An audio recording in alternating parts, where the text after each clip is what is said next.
मैं SC Mishra from Mahatma Gandhi शिक्षण संस्थान दरभंगा। वर्ग नवम, विषय हिंदी, पाठ अलंकार, भाग 1।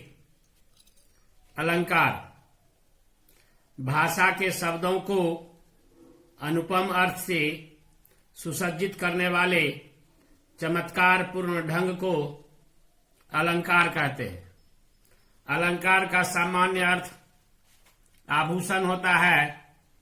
जिस प्रकार व्यक्ति आभूषण को धारण कर अपना सौंदर्य वृद्धि करते हैं, उसी प्रकार पद्य में जब अलंकार का उपयोग किया जाता है तो वहां भी चमत्कार उत्पन्न होता है।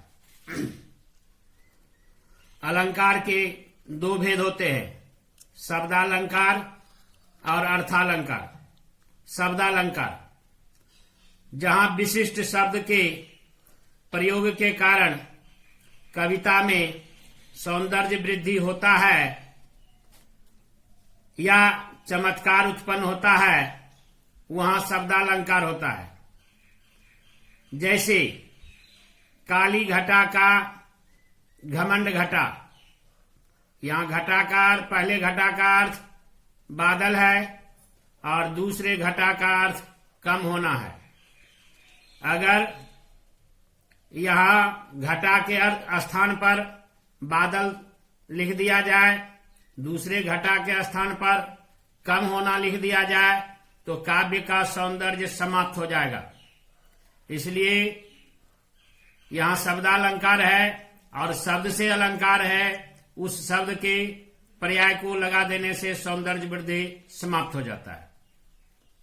शब्दालंकार के 3 भेद होते हैं, अनुप्रास अलंकार, यमक अलंकार और श्लेष अलंकार।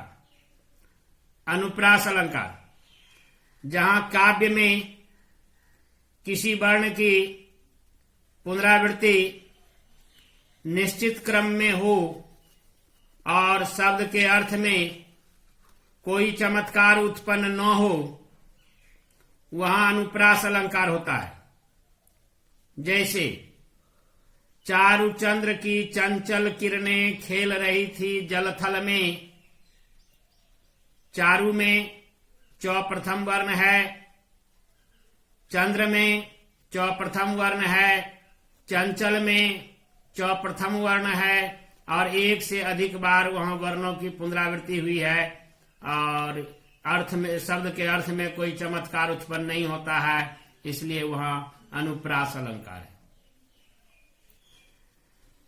यमक अलंकार जहां काव्य में किसी शब्द की आवृत्ति 1 से अधिक बार हो किंतु उन शब्दों के अर्थ अलग अलग हों तो वहां यमक अलंकार होता है।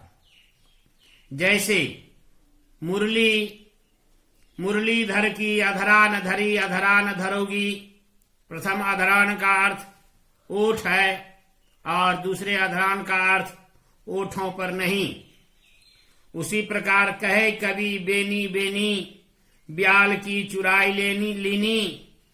तो प्रथम बेनी का अर्थ कवि का नाम राम वृक्ष बेनीपुरी है, वहीं दूसरे बेनी का अर्थ चोटी है। तो इस तरह जब काव्य में एक शब्द 1 से अधिक बार आए किंतु हर एक बार वह अपना अर्थ अलग अलग दे तो वहां यमक अलंकार होता है। श्लेष अलंकार, श्लेष का अर्थ चिपकना होता है। जहां काव्य में एक शब्द 1 ही बार प्रयुक्त हो और 1 से अधिक बार अर्थ दे, वहां श्लेष अलंकार होता है। जैसे चरण धरत चिंता करत चितवत चहु ओर सुवरन को ढूंढत फिरत कवि व्यभिचारी चोर। यहां सुवरन में 1 से अधिक अर्थ चिपका हुआ है।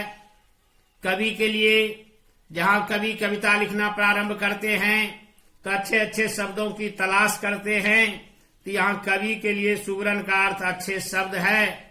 वहीं व्यभिचारी के लिए सुवरन का अर्थ कामिनी है और चोर के लिए सुबरन का अर्थ सोना है, इसलिए यहां श्लेष अलंकार है। धन्यवाद।